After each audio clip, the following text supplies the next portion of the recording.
آپ صلی اللہ علیہ وسلم پر اللہ کی طرف سے کلام نازل ہوا اور اللہ کو کے علم میں یہ بات تھی کہ سورج پانی میں ڈوبتا نہیں ہے، اس لیے اللہ تعالیٰ نے پہلے ہی فرما دیا کہ ذوالقرنین کو ایسا لگا کہ سورج پانی میں غروب ہو رہا ہے، وجد عندها قوما، تو وہاں آپ نے مغرب شمس میں یعنی زمین کے انتہائی مغرب کی جانب ایک قوم کو پایا، لوگ آباد تھے وہاں پہ۔ قلنا یا ذا القرنین اما ان تعذبا، جب ذوالقرنین نے وہ علاقہ فتح کیا ہے تو اللہ تعالیٰ کہتے ہیں ہم نے ذوالقرنین کو وحی کی۔ اب اگر ذوالقرنین اللہ کے ولی تھے تو یہ آپ کے دل میں الہام ہوا، اور اگر اللہ کے پیغمبر تھے تو پراپر وحی آئی آپ کے اوپر۔ وہ کیا وحی تھی؟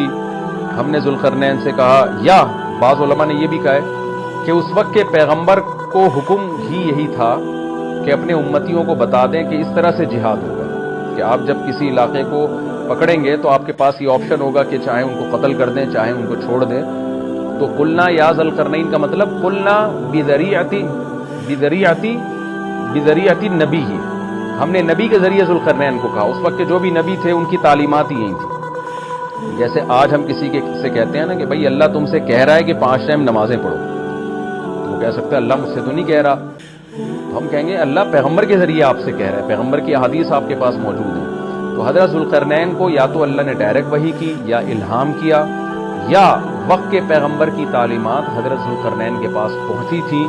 وہ تعلیمات یہی تھی کہ جو قوم آپ نے پکڑی ہے، جو گرفتار ہوئے ہیں جنگ کے ذریعے، جو علاقہ فتح ہوا ہے، ان کے ساتھ ان 2 میں سے ایک معاملہ آپ کریں۔ وہ معاملہ کیا ہے؟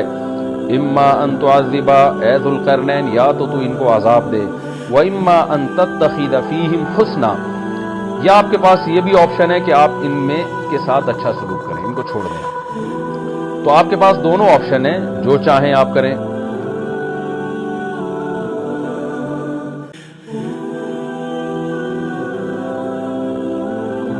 قال اما من ظلم فسوف نعذبه، حضرت ذوالقرنین نے فرمایا جو ان میں ظالم ہوگا ہم اس کو سزا دیں گے، ثم يرد الى ربه، پھر وہ لوٹایا جائے گا اپنے رب کی طرف آخرت میں، فيعذبه عذابا نکرا، تو اللہ تعالیٰ بھی اس کو بہت سخت عذاب دے گا آخرت کے دن۔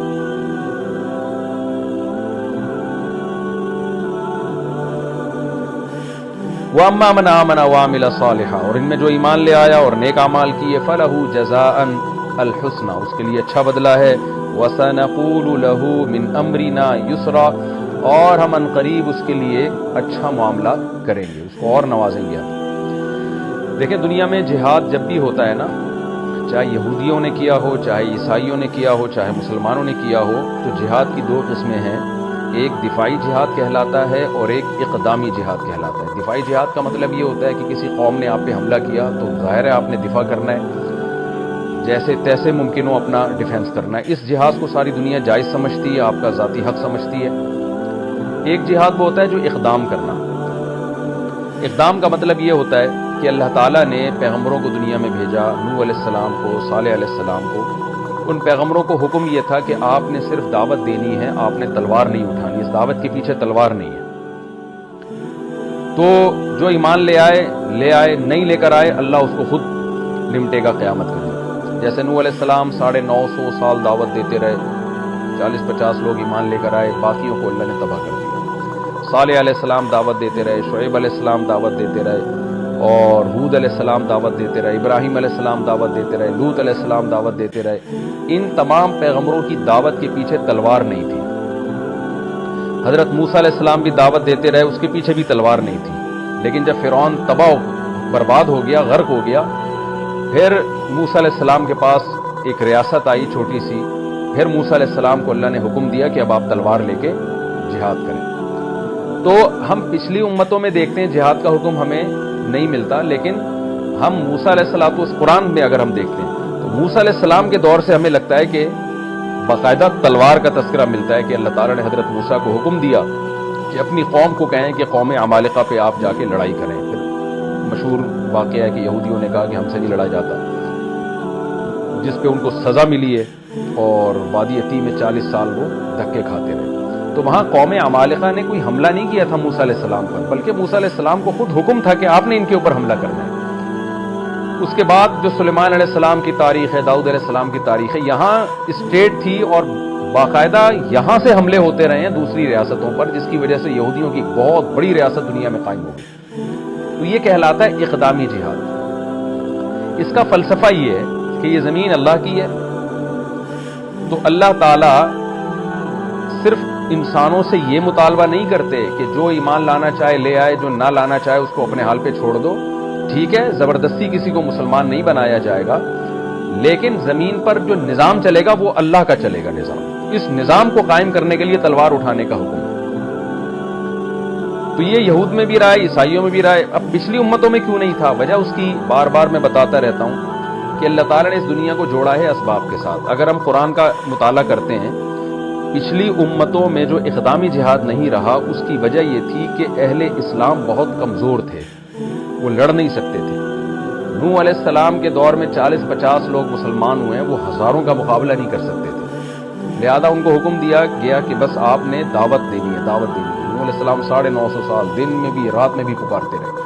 صالح علیہ السلام کے ساتھ بہت تھوڑے لوگ ایمان لائے، ہود علیہ السلام کے ساتھ بہت تھوڑے لوگ، لوط علیہ السلام کے ساتھ بہت تھوڑے لوگ، ابراہیم علیہ السلام کے ساتھ تو 2-4 کے علاوہ آپ کی 2 ازواج تھیں اور آپ کے بھانجے، ان کے علاوہ ہمیں نہیں پتہ چلتا کہ کوئی اور شخص تیسرا بھی ایمان لے کر آیا، تو آپ نے ہجرت کر کے علاقہ ہی چھوڑ دیا۔ تو یوسف علیہ السلام کا بھی ایسا ہوا کہ جب مصر میں گئے ہیں تو بہت تھوڑی تعداد میں بنی اسرائیل تھے، وہ مصریوں سے لڑ نہیں سکتے تھے، لیکن جب موسیٰ علیہ السلام کے دور میں بنی اسرائیل کو نجات ملی ہے، اچھا پھر موسیٰ علیہ السلام کو بھی حکم نہیں تھا کہ فرعون کے خلاف تلوار اٹھائیں؟ ظاہر ہے گراؤنڈ ریئلٹی یہ کہہ رہی تھی کہ ایسا ہو نہیں سکتا کہ ایک قوم جو غلام بنی ہوئی ہے اور اس کے پاس اپنے ظلم سے بچنے کے لیے وسائل نہیں ہیں، وہ ایک مضبوط ریاست کے خلاف خروج کیسے کر سکتی ہے؟ لہذا وہاں بھی اللہ نے اپنی طاقت اور قدرت سے فرعون کو تباہ و برباد کر دیا۔ اب جو بنی اسرائیل بچے نا ظلم سے آزاد ہوئے، اب ان کے پاس ایک چھوٹی سی اسٹیٹ آ گئی۔ اب ان کو حکم ہوا کہ اب تم نے زمین پر اللہ کا نظام نافذ کرنا ہے۔ تو یہاں بہت سے لوگ اعتراض کرتے ہیں کہ بھئی یہ اسلام کس بات کا حکم دے رہا ہے، کہ یا قرآن کس بات کا حکم دے رہا ہے پیغمبروں کو کہ جی تلوار اٹھائیں اور زمین پر اللہ کے نظام کو نافذ کریں۔ اس کو خوب اچھی طرح سمجھیں کہ زمین پر کوئی بھی نظام جب نافذ ہوتا ہے نا، اس کے پیچھے تلوار ہی ہوتی ہے، چاہے جمہوری نظام ہو، چاہے وہ آمرانہ نظام ہو، جتنے بھی دنیا میں اس وقت بھی سسٹم چل رہے ہیں وہ سب تلوار کے زور سے ہی نافذ کیے گئے۔ تلوار کا مطلب زبردستی نافذ کیے گئے ہیں، اس میں ہر ایک سے اس کی رائے نہیں لی جاتی کہ آپ یہ چاہتے ہیں کہ نہیں چاہتے ہیں۔ مثال کے طور پر اس جمہوری نظام کو یہ آپ دیکھ لیں، اکثریت کے ساتھ اگر کوئی جیتتا ہے تو جو اس کے حزب اختلاف میں لوگ ہوتے ہیں وہ جیتنے والے کو وزیر اعظم مانے یا نہ مانے، سسٹم کہتا ہے کہ آپ کو ماننا پڑے گا، تو یہ بھی تو تلوار ہی ہے نا۔ تو تلوار کے پیچھے 2 چیزیں ہونی چاہیے۔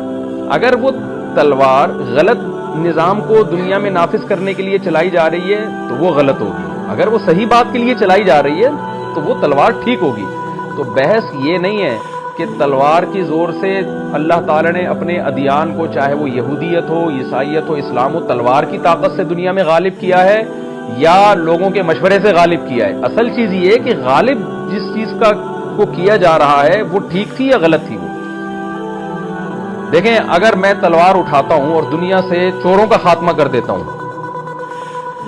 تو یہ نہیں کہا جائے گا کہ جی آپ نے تلوار کے ذریعے ایک دنیا سے چوری کو ختم کیا ہے، بلکہ اپریشیٹ کیا جائے گا کہ آپ نے تلوار کے ذریعے ایک اچھا کام کیا ہے، قاتلوں کو اور چوروں کو اور ڈاکوؤں کا خاتمہ کیا ہے آپ نے۔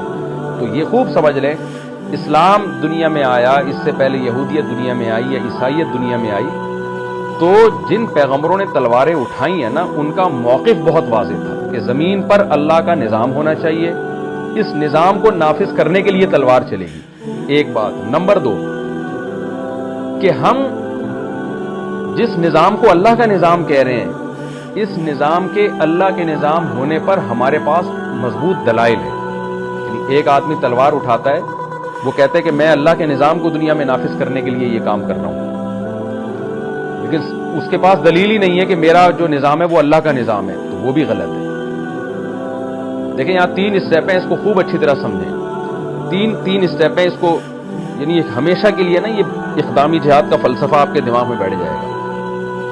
جب آپ تلوار اٹھاتے ہیں، نمبر 1، آپ جس سسٹم کو دنیا میں غالب کرنے کی بات کر رہے ہوتے ہیں نا تلوار کی طاقت سے، پہلی بات وہ سسٹم ٹھیک ہونا چاہیے۔ ایک بات، غلط چیز کو دنیا میں آپ تلوار کے ذریعے نافذ نہیں کر سکتے۔ نمبر دو، اس کے ٹھیک ہونے پر آپ کے پاس مضبوط دلائل ہوں، 2 اور 2 4 کی طرح آپ کے پاس دلائل ہوں کہ یہ جو میں چیز دنیا میں نافذ کر رہا ہوں یہ ٹھیک ہے۔ جیسے کوئی کرپشن کے خلاف جہاد کرتا ہے تو ساری دنیا مانتی ہے کہ کرپشن غلط ہے، تو یعنی یہ اتنا واضح آپ کا دعویٰ ہونا چاہیے۔ تیسری چیز، آپ کے پاس اسباب اور وسائل بھی ہوں کہ اسباب اور وسائل کی دنیا میں آپ فتح بھی حاصل کر سکتے ہو۔ تو 3 شرطیں کسی تحریک میں، کسی نظام میں پائی جائیں گی تو شرعن بھی اور عقلاً بھی ان کو اجازت ہوگی کہ وہ تلوار اٹھائیں اور اپنے نظام کو دنیا پہ نافذ کر دیں۔ اور یہ 3 شرطوں میں سے ایک شرط ہی اگر نہیں پائی جاتی پھر کسی تحریک کو یا کسی بھی شخص کو اجازت نہیں ہے۔ مثال کے طور پر اب میں ایسی مثالیں دیتا ہوں جس سے یہ جو میں نے 3 شرطیں بیان کی ہیں نا، یہ شرطیں اچھی طرح سمجھ میں آئیں گی۔ ایک آدمی تلوار اٹھاتا ہے، ایک تحریک چلاتا ہے، جیسے ہٹلر نے تلوار اٹھائی تھی، وہ بھی اقدامی لڑائی کر رہا تھا، اس نے تلوار اٹھائی کہ جی میں پوری دنیا میں کا کنٹرول اپنے ہاتھ میں لینا چاہتا ہوں، لیکن تلوار اس نے اٹھائی اس بیس پہ وہ چاہتا تھا کہ جرمن کو پوری دنیا کا حاکم بنا دے۔ اس سے جب پوچھا گیا کہ بھئی آپ جرمن قوم کو پوری دنیا کا حاکم کیوں بنانا چاہتے ہیں، اس نے دلیل دی کہ جرمن قوم دنیا کا بہترین دماغ رکھتی ہے اور دنیا کا لیڈر بننے کی سب سے بڑی جرمن قوم میں صلاحیت ہے۔ یہ دلیل بھی غلط تھی، اور جس چیز کو دنیا میں، جس ہدف کو لے کے وہ دنیا میں اس نے تلوار چلائی، وہ ہدف بھی غلط تھا۔ ایک شرط ہو سکتا ہے پائی جاتی ہے، اس نے کہا ہوگا کہ میرے پاس اتنے وسائل ہیں، اتنی طاقت ہے، اتنا اسلحہ ہے، ایسی منظم فوج ہے کہ میں دنیا پہ غلبہ پا سکتا ہوں۔ اس میں 2 رائے ہو سکتی ہیں کہ ہٹلر کے پاس اتنی مضبوط فوج تھی یا نہیں تھی۔ ہم مان لیتے ہیں کہ جی اس کے پاس اتنی مضبوط آرمی تھی، اتنے وسائل تھے کہ وہ دنیا میں غلبہ حاصل کر سکتا تھا، لیکن پچھلی 2 شرطیں یہاں مفقود ہو رہی ہیں کہ آپ جس چیز کو دنیا میں نافذ کر رہے ہو، اس کی آپ کے پاس برحق ہونے کی کیا دلیل؟ آپ یہ تو قوم کی جنگ ہے، آپ ایک قوم کو دنیا کا امام بنانا چاہتے ہو۔ تو دنیا میں جتنی بھی غیر مسلموں کی جنگیں ہوتی رہی ہیں، یا تو یعنی ان میں 2 شرطیں لازمی مفقود ہیں، نہ ان کے پاس کوئی ہدف ہوتا ہے صحیح، ہدف کیا ہوتا ہے دنیا کے وسائل پہ قبضہ کرنا، اور نہ اس ہدف کے صحیح ہونے کی ان کے پاس کوئی واضح دلیل ہوتی ہے۔ جبکہ اسلامی جنگیں یا یہود و نصارہ کی جو جنگیں رہی ہیں، ان جنگوں کے پیچھے دعویٰ بھی درست ہوتا ہے اور ان کے پاس اس دعوے کے درست ہونے کی دلیل بھی بہت واضح ہوتی ہے۔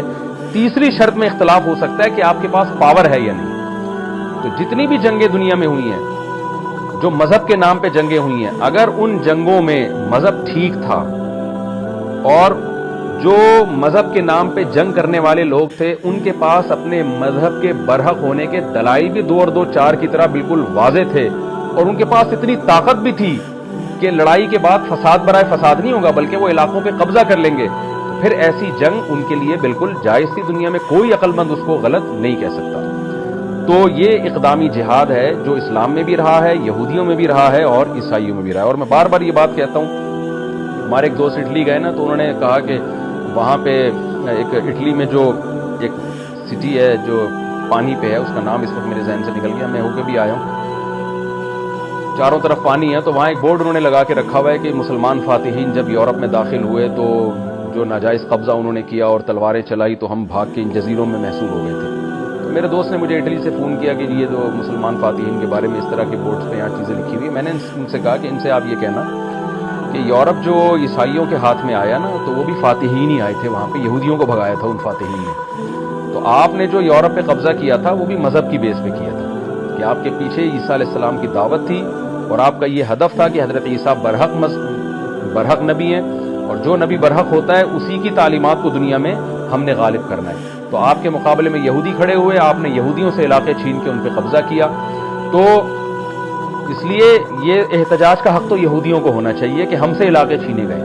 پھر ہم یہودیوں کی طرف آتے ہیں تو یہودی اگر کہے گا ہم پہ ظلم ہوا، عیسائیوں نے جنگیں لڑ کے ہم سے ہمارے علاقے چھینے، تو ہم یہودیوں سے بھی یہ کہیں گے کہ جناب آپ نے بھی داؤد علیہ السلام اور سلیمان علیہ السلام کی قیادت میں جہاد ہی کیا تھا، اس وقت آپ کا دعویٰ یہ تھا کہ داؤد علیہ السلام کا دین سچا ہے، سلیمان علیہ السلام کا دین سچا ہے، موسیٰ علیہ السلام کا دین سچا ہے، لہذا اس دین کو دنیا میں غالب ہونا چاہیے، اور آپ کے پاس اس کے برحق ہونے کے دلائل بھی تھے اور آپ کے پاس طاقت بھی تھی اور یہ مذہب بھی واقعی برحق تھا، لہذا آپ کا حق تھا کہ آپ دنیا پہ حکومت کریں، تو آپ نے حکومت کی۔ تو اب یہی دعویٰ پھر اسلام کا بھی دعویٰ ہے کہ محمد صلی اللہ علیہ وسلم برحق نبی ہیں، اور مسلمانوں کے پاس آپ صلی اللہ علیہ وسلم کے نبی ہونے کے اور اسلام کے سچے ہونے کے 2 اور 2 4 کی طرح واضح روشن دلائل بھی ہیں، اور مسلمانوں کے پاس پاور بھی تھی لڑنے کی۔ 100% پاور کا ہونا تو ضروری نہیں ہے، آدھی پاور بھی ہو تو اس قرآن نے مدد کا وعدہ کیا ہے، تو جذبہ بھی تھا۔ تو اسی جذبے کے تحت اگر مسلمانوں نے آپ کے علاقوں پہ قبضہ کر لیا تو کوئی نیا کام نہیں ہوا ہے، وہی کام ہوا ہے جو یہودی پہلے مشرکین کے خلاف کرتے رہے، پھر عیسائی یہودیوں کے خلاف کرتے رہے، اور اس کے بعد مسلمان فاتحین پھر دونوں کے خلاف کرتے رہے ہیں۔ کوئی اچھمبے کی بات نہیں ہے، تو یہ دنیا کا رواج بھی ہے اور عقل بھی اسی کو درست کہتی ہے۔ اور پھر ہم جو مشرکین ہیں، جو اقدامی جہاد کے قائل نہیں ہیں، جو بت پرست ہیں، ان کی بھی ماضی اگر تاریخیں اٹھا کے دیکھیں تو ان کے پاس بھی آج جتنے علاقے ہیں وہ بھی سارے تلوار کی طاقت سے ہی انہوں نے فتح کی۔ یہ تو جمہوری نظام دنیا میں اب آیا ہے، پہلے تلواریں ہی چلتی نہیں ہیں۔ محمد بن قاسم کے بارے میں کہا جاتا ہے نا کہ یہ علاقہ تو راجہ داہر کا تھا، محمد بن قاسم نے وہاں سے آ کے سندھ پہ حملہ کر کے جبرن سندھ کو فتح کر کے اسلام میں اور اسلامی ریاست میں داخل کیا، تو یہ تو اصل میں تو ہندوؤں کا تھا اور راجہ داہر کا تھا۔ وہاں بھی ہے کہ راجہ داہر کون سا الیکشن کے ذریعے آیا تھا، راجہ داہر بھی تلوار کی طاقت سے ہی اس نے ان علاقوں پہ قبضہ کیا تھا۔ تو تلوار ہی کی طاقت سے دنیا میں حکومتیں ہمیشہ قائم ہوئی ہیں۔ یہ تو ایک دفعہ جب قائم ہو گئیں تو بڑی جنگوں سے روکنے کے لیے پھر آپس میں ان کے ایگریمنٹ ہوئے کہ ہم ایک دوسرے کے خلاف لڑیں گے نہیں۔ تو یہ میں نے پوری جو لمبی چوڑی تقریر کی ہے نا آپ کے سامنے، یہ اسلام کے اقدامی جہاد کو سمجھانے کے لیے۔ تو مسلمان فاتحین جو اللہ کے نیک بندے ہیں یہ ہمیشہ سے رہے ہیں، جن میں ایک ذوالقرنین ہے۔ تو اللہ نے حضرت ذوالقرنین کا واقعہ یہ سمجھانے کے لیے بھی بیان کیا ہے کہ الذین آمنوا یقاتلون فی سبیل اللہ والذین کفروا یقاتلون فی سبیل الطاغوت۔ دنیا میں ہمیشہ تلوار چلی ہے، چلی کس کام کے لیے؟ جو ایمان والے ہیں انہوں نے قوم پرستی کے لیے، وسائل پہ قبضہ کرنے کے لیے تلوار نہیں چلائی، بلکہ اللہ کے نظام کو دنیا میں غالب کرنے کے لیے چلائی۔ والذین کفروا یقاتلون فی سبیل الطاغوت، اور جو خدا کو نہیں ماننے والے انہوں نے بھی تلواریں چلائی ہیں لیکن شیطانی نظام کو دنیا میں نافذ کرنے کے لیے۔ تو ذوالقرنین کا واقعہ بھی جو اصل سبق ہمیں اس سے ملتا ہے وہ یہ ملتا ہے کہ اللہ کے نیک بندوں نے تلواریں اٹھائی ہیں اور دنیا میں اللہ کے نظام کو نافذ کیا ہے۔ اور یہ ٹاپک میں ایک بات پہ ختم کرتا ہوں، وہ یہ کہ اگر کوئی غیر مسلم کہتا ہے نا کہ اسلام تلوار کے زور سے پھیلا ہے، تو آپ اس کو یہ کہہ دیا کریں کہ اسلام نے تلوار کے زور سے نمازوں کو پھیلایا، توحید کو پھیلایا، دنیا سے زنا کو ختم کیا، شراب کو ختم کیا، سودی نظام کو ختم کیا۔ تم نے جو تلوار چلائی ہے، تم نے دنیا کو زنا سے بھر دیا، تم نے دنیا میں شراب کو عام کر دیا، تم نے ماں باپ کے لیے اولڈ ہاؤس بنا کے اولڈ ہاؤس میں جمع کرنے کے کلچر کو پروموٹ کیا۔ تو تلوار دنیا میں ہر جگہ چلی ہے۔ مسلمان کی تلوار سے رشتہ داری جوڑنے کا نظام پیدا ہوا اور پاک دامنی کا نظام پیدا ہوا، ایک خدا کی عبادت پہ لوگ آئے، اور کفر کی تلوار سے دنیا میں بے غیرتی اور بے حیائی پھیلی ہے، جو آج ساری دنیا اپنی آنکھوں سے دیکھ رہی ہے، خودکشیاں پھیلی ہیں۔ تو تلوار تو دونوں نے چلائی ہے لیکن تلوار سے نافذ کیا گیا ہے، اس کو دیکھنا پڑے گا۔ تو یہ حضرت ذوالقرنین کے واقعے سے بھی ہمیں سبق ملتا ہے کہ آپ نے بھی تلوار، تو دنیا میں سارے فاتحین تلوار ہی چلاتے رہے ہیں۔ قال اما من ظلم فسوف نعذبه ثم يرد الى ربه۔ اللہ تعالیٰ فرماتے ہیں کہ جب ذوالقرنین نے علاقہ فتح کیا تو ہم نے ذوالقرنین سے کیا کہا؟ اما ان تعذب، آپ کو اختیار ہے، آپ چاہیں تو ان کو عذاب دیں۔ کیا مطلب؟ قتل کر دیں ان کو۔ میدان جنگ میں پکڑے گئے ہیں، لڑائی کے بعد پکڑے گئے ہیں تو آپ کو یہ حق ہے قتل کر دیں۔ وَإِمَّا أَن تَتَّخِذَ فِيهِمْ حُسْنًا، یہ بھی آپ کے پاس حق ہے، اس زمانے کی شریعت میں ایسا ہی ہوگا کہ آپ ان پر احسان کر کے ان کو چھوڑ دیں۔ تو آپ کو اللہ نے دونوں اختیار دیے، اس زمانے کی شریعت میں ایسا ہی تھا۔ قَالَ أَمَّا مَنْ ظَلَمَ، حضرت ذوالقرنین کی اللہ تعریف کر رہا ہے کہ ذوالقرنین نے فیصلہ یہ کیا کہ نہ تو میں سب کو چھوڑوں گا نہ میں سب کو قتل کروں گا، میں کیا کروں گا؟ من ظلم، جو ظلم کرے گا، فسوف نعذبه، ان قریب اس کو میں سزا دوں گا۔ یہاں ظلم سے مراد ہے کفر پہ باقی رہے گا، جو کفر پہ باقی رہے گا، شرک کرتا رہے گا، برائیوں میں پڑا رہے گا، تو اس کو میں عذاب دوں گا۔ بظاہر ایسا لگتا ہے عذاب سے مراد قتل کرنا۔ ثم يرد الى ربه، پھر وہ اپنے رب کی طرف لوٹایا جائے گا۔ فيعذبه عذابا نكرا، اللہ پھر اس کو اس سے بھی بڑا عذاب دے گا۔ دنیا میں تو یہ عذاب ملے گا، آخرت میں اس سے بھی بڑا عذاب ہوگا۔ اس سے پتہ چلتا ہے کہ پچھلی امتوں میں شاید جزیے کا رواج نہیں تھا۔ یہ تو اسلام نے احسان کیا کہ تلوار سے آپ نے کسی کو مسلمان نہیں کرنا، بلکہ ہماری شریعت میں حکم یہ ہے اللہ کا، اب تو اقدامی جہاد ہی ختم ہو گیا کیونکہ مسلمانوں کے پاس طاقت ہی نہیں، اپنے ملکوں کو بچانا مسلمانوں کے لیے مشکل ہو گیا ہے۔ لیکن پچھلی امتوں میں جب پچھلے جو مسلمانوں کے ماضی میں جب جہاد ہوا ہے تو ہماری شریعت نے ہمیں، قرآن میں بھی ہے یہ حکم اور احادیث میں تو بہت ہی واضح ہے کہ کسی بھی علاقے کو جب فتح کیا جائے گا تو تلوار کے زور سے کسی کو مسلمان نہیں بنایا جائے گا، بلکہ ان کو پہلے دعوت دی جائے گی. اگر وہ اسلام قبول کر لیتے ہیں تو ان کو چھوڑ دیا جائے گا، اگر اسلام قبول نہیں کرتے تو تلوار چلے گی، اور تلوار کے بعد پھر ان پہ جزیے کو نافذ کیا جائے گا، ان کے جان اور مال کا تحفظ کیا جائے گا، اور ان کی عبادت گاہوں کو بھی باقی رکھا جائے گا، اور ان سے ایک مخصوص قسم کا ٹیکس لیا جائے گا ہر سال، جو بہت تھوڑا ہے. ہم فقہ کی کتابیں جب پڑھاتے ہیں طلبہ کو تو اس میں اس پوری جو جزیے کی مقدار کتنی ہوگی، مالدار پہ مالدار کتنا جزیہ دے گا، ایک متوسط درجے کا غیر مسلم کتنا جزیہ دے گا، اور غریب کتنا دے گا، یہ پوری ڈیٹیل فقہ کی کتابوں میں فقہاء نے قرآن و حدیث سے نکال کے لکھی ہوئی ہے. لیکن یہاں اس کا موقع نہیں ہے، وہ بہت تھوڑی ہے اور وہ قسطوں میں لی جاتی ہے، بہت تھوڑی، اور اس کے بدلے میں جو ان کو بینیفٹس ملتے ہیں بہت زیادہ ملتے ہیں کہ ان کو پوری آزادی مل جاتی ہے. پھر ایسے غیر مسلموں کو ذمی کہا جاتا ہے. تو اسلام نے تو بہت زیادہ یعنی غیر مسلموں کے ساتھ رواداری والا معاملہ کیا ہے. یہ رواداری والا معاملہ اسلام سے پہلے یہود و نصارہ میں نہیں تھا، یعنی ان کی شریعت سخت تھی اس معاملے میں. ہماری شریعت نے بہت ہمیں چھوٹ دی ہے کہ آپ غیر مسلم کو قتل نہیں کر سکتے اس بیس پہ کہ وہ کلمہ نہیں پڑھتا. لیکن آپ دیکھیں ذوالقرنین کو اللہ نے اجازت دے دی کہ چاہو تو بھائی سب کو قتل کر دو. ذوالقرنین نے کہا جو ظلم سے بچ جائے گا، یعنی شریعت کو فالو کرے گا، میں اس کے ساتھ اچھا سلوک کروں گا، جو نہیں کرے گا میں اس کو سزا دوں گا. تو اس شریعت میں اجازت تھی، ہماری شریعت میں نہیں ہے. لیکن ہماری شریعت میں بھی یہ محدود وقت کے لیے ہے. جب حضرت عیسیٰ ابن مریم علیہ السلام نازل ہوں گے تو صحیح حدیث سے پتہ چلتا ہے وَيَضَعُ الْجِزْيَةَ، حضرت عیسیٰ کے دور میں جزیہ ختم ہو جائے گا. اما الاسلام و اما السیف، یا تو تلوار ہوگی یا اسلام ہوگا. یعنی حضرت عیسیٰ جب نازل ہوں گے تو وہاں بالکل یہی حکم ہوگا جو ذوالقرنین کو اللہ نے حکم دیا تھا.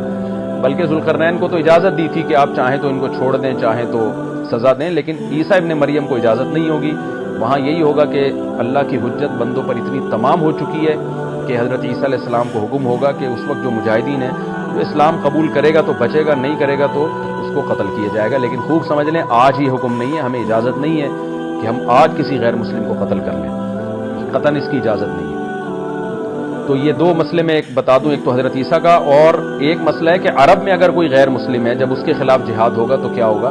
تو اس بارے میں امام ابو حنیفہ کا موقف یہ ہے کہ عرب کے خلاف جب لڑائی ہوگی تو اس میں بھی جزیہ نہیں ہے، یا تو اسلام ہے یا تلوار ہے.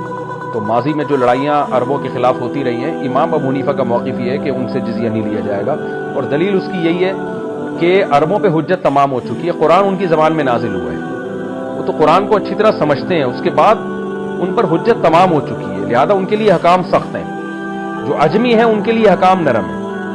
اور جیسے عیسیٰ ابن مریم نازل ہوں گے نا جب، تو اسلام کے سچے ہونے کے دلائل دنیا میں اتنے واضح ہو چکے ہوں گے. سنوریہم آیاتنا فی الآفاق، قرآن کہتا ہے ہم اسلام کے برحق ہونے کے دلائل ان کو دکھاتے رہیں گے. تو عیسیٰ ابن مریم کے دور میں 2 اور 2 4 کی طرح اتنا واضح ہو چکا ہوگا اسلام، اور اسلام کی دعوت بھی اتنے بھرپور طریقے سے پہنچ چکی ہوگی کہ اللہ کی حجت لوگوں پہ تمام ہو جائے گی. پھر کوئی یہ کہے کہ میری سمجھ میں اسلام نہیں آ رہا، اس کا مطلب بہت زیادہ ہٹ دھرم اور ضدی ہی ہے. لہذا اس وقت بھی حکم سخت ہو جائے گا، بھئی اما الاسلام، یا تو اسلام یا پھر تلوار. تیسرا آپشن جزیے کا آپ کے پاس نہیں ہے. لیکن عیسیٰ ابن مریم کے آنے سے پہلے عربوں کے بارے میں تو وہی حکم ہے کہ اما الاسلام و اما السیف. لیکن اختلافی مسئلہ میں نے بتایا، یہ صرف امام حنیفہ کا موقف ہے، باقی تینوں ائمہ اس کے قائل نہیں ہیں. وہ کہتے ہیں عربوں سے بھی جزیہ لیا جائے گا، لیکن امام حنیفہ کہتے ہیں عربوں پہ حجت تمام ہو چکی ہے. ان کے الگ الگ دلائل ہیں، اس میں جانے کا کوئی زیادہ فائدہ نہیں، اور ویسے بھی آج کل اقدامی جہاد تو ہے نہیں. تو اس ڈیٹیل میں جب عیسیٰ علیہ السلام کے دور میں اقدامی جہاد شروع ہوگا تو ویسے ہی جزیہ کے حکام ختم ہو چکے ہوں گے. اللہ کرے کہ اس سے پہلے مسلمانوں کے پاس اتنی طاقت آ جائے، خلافت قائم ہو جائے، ریاست قائم ہو جائے مضبوط جیسے ہوا کرتی تھی. یہ تو اب اللہ کی مرضی ہے. میرا مقصد تو صرف ابھی فقہی حکام بیان کرنا ہے. تو اس وقت بھی جو ہے نا حجت تمام ہو چکی ہوگی، لہذا اس وقت اسلام یا تلوار. تو یہاں حضرت ذوالقرنین کو اللہ نے کیا فرمایا، اما ان تعذب و اما ان تتخذ فیہم حسنا، چاہے تو آپ قتل کر دیں، چاہے تو آپ اچھا سلوک کریں. حضرت ذوالقرنین نے کہا جو ظلم کرے گا قتل کروں گا، پھر اللہ اس کو عذاب دے گا. واما من آمن وعمل صالحا فلہ جزاء الحسنى، جو ایمان لا کے نیک اعمال کرے گا اس کو بہت اچھا بدلہ دوں گا، اور سنقول له من امرنا یسرا، اس کے ساتھ میں اچھا معاملہ کروں گا.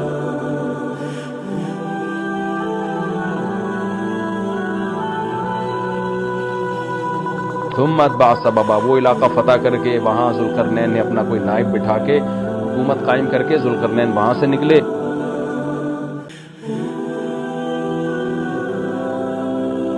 حتی اذا بلغ مطلع الشمس، پھر زمین کے مشرق کی طرف سفر کیا، یہاں تک کہ مطلع الشمس، جہاں سے سورج طلوع ہوتا ہے نا، جو انتہائی آبادی ہے، کتنا لمبا سفر ہوگا آپ اس زمانے میں دیکھیں. تو وہاں پہنچے.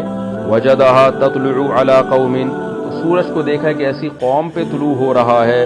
لم نجعل لهم من دونها سترا، کہ ہم نے اس قوم اور سورج کے درمیان کوئی آڑ نہیں رکھی تھی. آڑ نہ ہونے کا مطلب یہ کہ چٹیل میدان میں وہ لوگ رہتے تھے، اور ایسے دیہاتی بدو قسم کے لوگ تھے کہ گھر بنانا بھی نہیں جانتے تھے، دھوپ میں پڑے رہتے تھے. اس ٹائپ کی کوئی قوم تھی.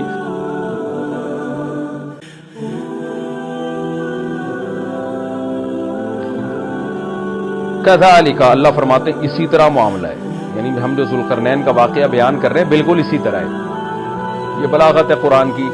ایک اشکال ہوتا ہے نا کہ انتہائی مغرب شمس کو فتح کرنے کے بعد، انتہائی مغربی علاقوں کو فتح کرنے کے بعد، اس دور میں جب آپ کے پاس سواریاں نہیں ہوتی تھیں، ہوائی جہاز نہیں تھے، تو انتہائی مشرقی حصے میں پہنچے کیسے؟ تو اللہ فرماتے ہیں کذالک، ایسا ہی ہے جیسا ہم بیان کرنے ہیں. اللہ نے ان کو وسائل دیے تھے، پہنچ گئے وہ. وقد احطنا بما لدیہ خبرا، اور ہم نے احاطہ کیا ہوا تھا ذوالقرنین کے ارد گرد جو کچھ بھی تھا اس کا احاطہ کیا ہوا تھا خبر کے اعتبار سے، یعنی ہمیں پوری خبر ذوالقرنین کی معلوم ہے.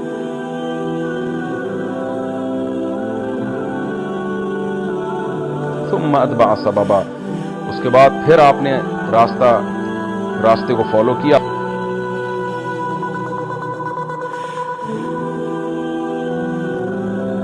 یہ مضمون چل رہا تھا کہ حضرت ذوالقرنین انتہائی مشرقی حصے کی طرف پہنچے زمین کے.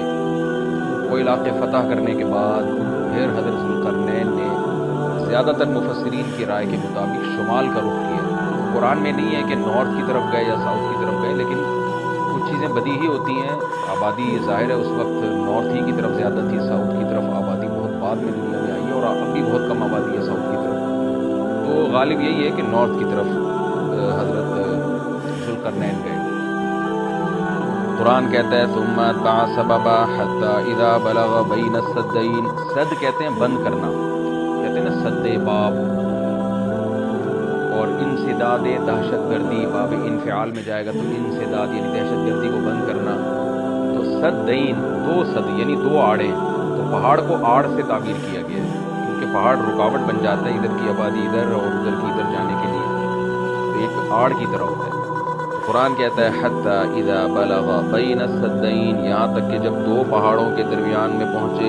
وجد من دونہما قوما، تو آپ نے پایا ان دونوں کے پیچھے ایک قوم، یا دونوں کے ایک طرف ایک قوم کو پایا. لا یکادون یفقہون قولا، ایسی قوم تھی لا یکادون یفقہون قولا، کہ بات سمجھنے کی صلاحیت ہی نہیں تھی اس کے اندر. دیکھیں حضرت ذوالقرنین جب مشرق کی طرف گئے تو زبان تو وہاں بھی نہیں آتی ہوگی، وہ الگ زبان ہوگی. جب سورج کے مغرب کی طرف گئے زمین کے دوسرے کنارے کی طرف، تو ان کی زبان بھی ذوالقرنین کی زبان سے میچ نہیں کرتی ہوگی، وہاں بھی ترجمان کی ضرورت پڑی ہوگی. لیکن وہاں قرآن نے یہ نہیں کہا کہ وہ بات سمجھتے ہی نہیں تھے. لیکن جب نارتھ کی طرف گئے ہیں تو قرآن کہہ رہے ہیں ایسی قوم دیکھی پہاڑوں کے پیچھے جو کچھ سمجھنے کی اس میں گویا صلاحیت ہی نہیں تھی. لا یکادون، ان میں کھوپڑی نہیں تھی ان کی. اس لیے زیادہ تر مفسرین اس طرف گئے کہ یہ کوئی وحشی قوم تھی. کوئی وحشی قوم ہوتی ہے نا جنگلوں میں جو رہنے والے، جیسے میں نے ایک ولاگ بنایا تھا، مسائی قوم ایک جنگل میں رہتی ہے، تو جنگلی قسم کی قوم تھی. کوئی ہو سکتا ہے پتے وتے جسموں پہ ڈھانپتے ہوں اور بالکل درندوں کی طرح جانوروں کی طرح رہتے ہوں. تو اس ٹائپ کی قوم تھی کہ اوپر کھوپڑی ان کی خالی تھی، بات سمجھنے کی صلاحیت نہیں تھی ان میں.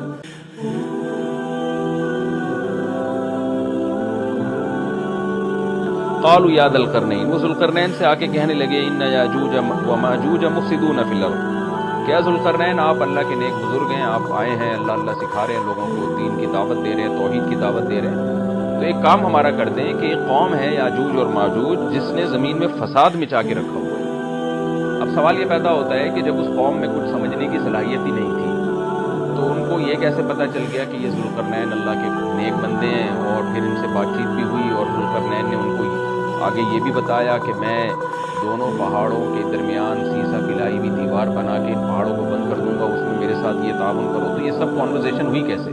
تو اس کا جواب آسان ہے، ظاہر ہے جتنی بھی بیوقوف قوم ہو کسی نہ کسی طریقے سے اشاروں سے، ترجمان سے، مختلف طریقوں سے اس کو تھے تو بہرحال انسان، نہ کوئی گدھے گھوڑے یا کوئی بندر تو نہیں تھے انسان۔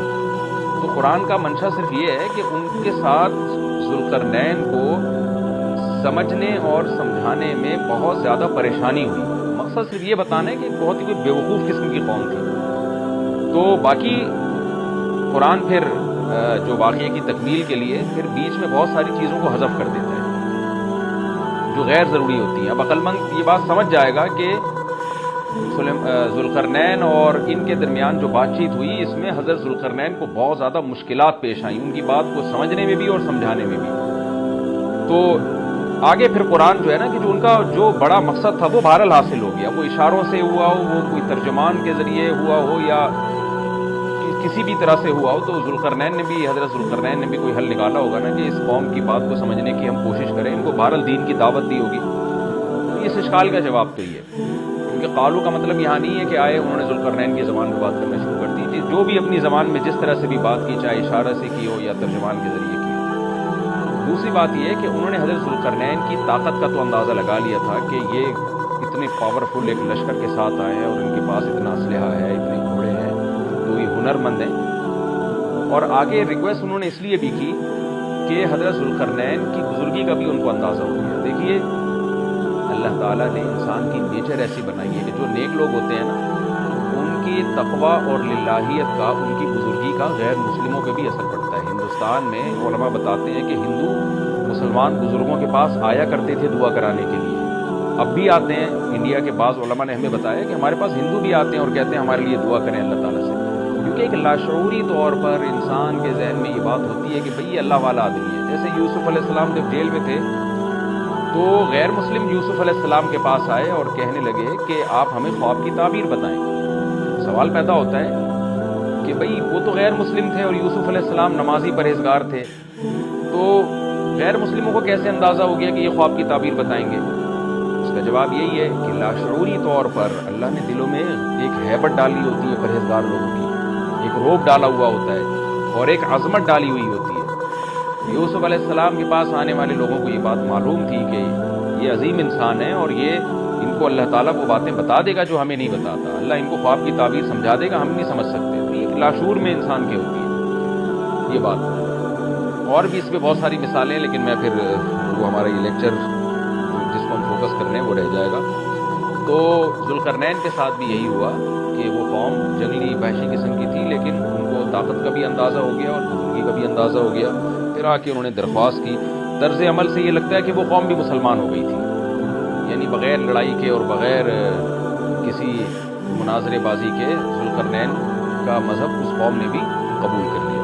تو کیا کہنے لگی حضرت ذوالقرنین سے، بھئی آپ ہمارا ایک کام کر دیں، آپ اتنے پاورفل آدمی ہیں، ان یاجوج و ماجوج مفسدون فی الارض، یاجوج ماجوج ایک قوم ہے جس نے زمین میں فساد مچا کے رکھا، آئے دن قتل و غارت کرتے ہیں وہ، اور ہمارے پاس ان سے لڑنے کی طاقت نہیں ہے۔ فَهَلْ نَجْعَلُ لَكَ خَرْجًا، کیا ہم آپ کے لیے خرچ بنا سکتے ہیں؟ کچھ اجرت خرچ کہتے ہیں، خراج کا لفظ آپ نے سنا ہوگا، ٹیکس کو یا اجرت کو، تو ہم آپ کو کمیشن دیں گے اس کا، ہمارے پاس پیسہ بہت ہے، وسائل بہت ہیں، لیکن وہ ٹیکنالوجی ہمارے پاس نہیں ہے جو آپ کے پاس ہے۔ تو ہم دیکھ رہے ہیں آپ کو اللہ نے ایک بڑی قوت اور طاقت دی ہے، تو پیسہ ہمارے پاس بہت ہے، ہم آپ کو اس کی اجرت دیں گے۔ آپ نے یہ کرنا ہے کہ علا، اس بات پر ہم آپ کو اجرت دیں گے، تجعل بیننا و بینہم سدا، کہ آپ ہمارے اور ان کے درمیان ایک آڑ بنا دیں، ایک دیوار بنا دیں، کہ بہت بڑی دیوار بنانی پڑے گی اور پہاڑوں کو کے خلا کو ختم کرنا پڑے گا۔ وہ قوم آ کے ہم پہ حملے کرتی ہے اور ہمارا بہت نقصان کرتی ہے، تو آپ ایک ایسی آڑ بنا دیں جو ہمارے بس میں نہیں ہے۔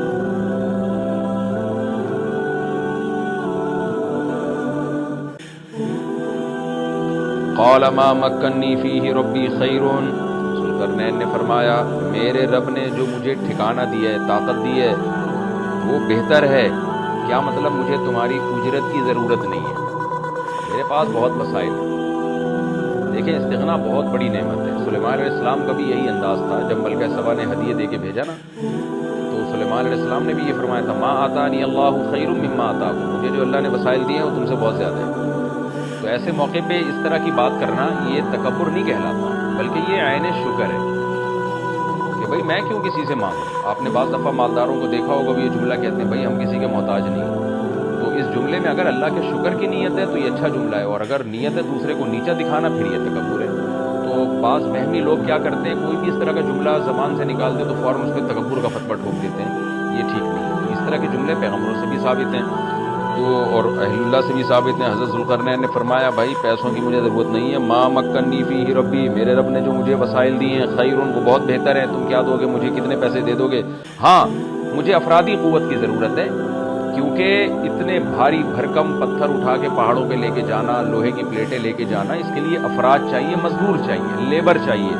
فَأَعِینُونِی بِقُوَّةٍ، تم مجھے میری مدد کرو قوت کے ساتھ، قوت چاہیے مجھے، پاور چاہیے، افرادی قوت چاہیے، یہاں قوت سے مراد ہے وسائل چاہیے، لیبر چاہیے، مزدور چاہیے۔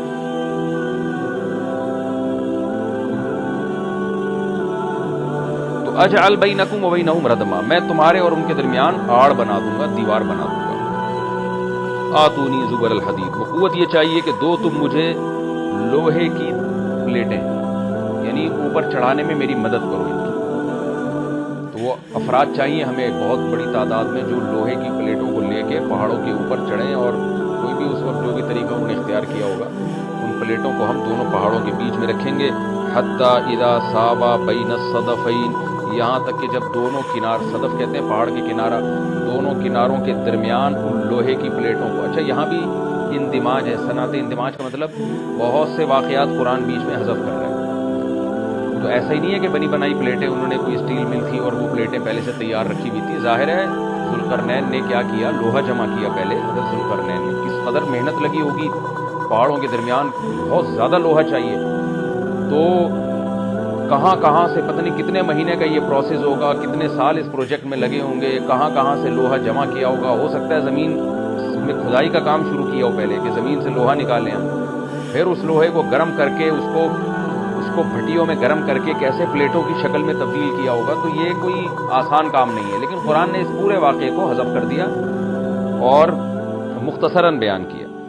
آتونی زبر الحدید، جو لوہے کی پلیٹیں ہم نے تیار کی ہیں وہ لا کے دو۔ حتی اذا ساوا بین الصدفین، جب ان پلیٹوں کو دونوں پہاڑوں کے بیچ میں ایسے ایسے نصب کرنا شروع کر دیا، ایک پلیٹ آئے، پھر دوسری پلیٹ، پھر تیسری پلیٹ، یعنی اگر ایسے کر کے پلیٹ لگاتے تو یہ تو پلیٹ تو بہت ہلکی ہوتی، یاجوج ماجوج اس میں سوراخ کر دیتے یا کچھ بھی اس کو توڑ دیتے یا جلا دیتے، پگھلا دیتے بھٹی کے ذریعے، کچھ بھی کر سکتے تھے۔ تو پلیٹوں کو ایسے کر کے رکھا گیا، تو چوڑائی میں جو ہے وہ دیوار بنے۔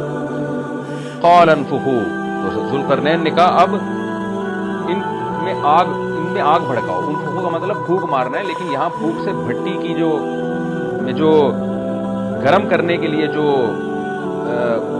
ہوا ڈالی جاتی ہے نا، جو جیسے آپ نے دیکھا ہوگا نا پرانے زمانے میں خواتین جو تھی، وہ بوڑھی مائیں کیا کرتی تھیں، دادیاں، وہ ایک پائپ لے کے نا کوئلوں میں پھونک مارتی تھیں، اس سے کیا ہوتا ہے وہ ٹیمپریچر بڑھتا ہے۔ آج بھی میں نے گاؤں دیہاتوں میں دیکھا ہے بھٹیوں میں کہ وہ ہوا کا پریشر بنانے کے لیے انہوں نے کچھ دیسی قسم کی مشینیں لگائی ہوئی ہوتی ہیں۔ ایک صاحب کو میں نے دیکھا وہ سائیکل کا پہیے پہ پتہ نہیں کون سی مشین لگائی ہوئی ہے، اس سائیکل گھمائے جا رہے ہیں، ادھر سے ہوا نکل رہی ہے اور وہ لوہا پگھلنا شروع ہو گیا۔ تو بھٹی میں جو پہلے زمانے میں ٹیمپریچر بڑھایا جاتا تھا وہ ہوا کا پریشر بڑھا کے ہی بڑھایا جاتا تھا، یا ہو سکتا ہے کوئی گیس ہو جس کا پریشر بڑھانے کو انفخوا سے تعبیر کیا جا رہا ہے۔ حتی اذا جعلہ نارا، یہاں تک کہ جب ان پلیٹوں کو بہت زیادہ گرم کر دیا اور آگ کی طرح، وہ پلیٹیں بیچ میں نصب کر کے نا آگ کی طرح پگھلنے لگیں، پانی کی طرح وہ پگھلنے لگیں، تو قال آتونی افرغ علیہ قطرہ، جب وہ گرم ہو گئی نا بہت زیادہ، تو پہلے سے تانبا پگھلا کے رکھا ہوا تھا۔ یہاں بھی وہی تفصیل ہے کہ حضرت ذوالقرنین نے جو اتنا زیادہ تانبا پگھلا کے پہلے سے بالکل وہ پانی کی طرح تانبا پگھلایا ہوا تھا۔ میں نے دیکھا ہے جو کاپر ہے پگھلتا ہوا بھٹیوں میں، مجھے تو ایسی چیزیں دیکھنے کا بڑا شوق ہے، تو وہ اتنا زیادہ اس کا ٹیمپریچر ہوتا ہے نا کہ ایسا لگتا ہے جیسے جہنم کی آگ ہے۔ اللہ ہم سب کو محفوظ رکھے۔ تو میں کبھی کبھار جب یہ آیت پڑھتا ہوں تو میں سوچتا ہوں کہ کیا کتنا بڑی مقدار میں حضرت ذوالقرنین نے کہاں کہاں سے تانبا جمع کیا ہوگا، پھر اس کو کیسے اس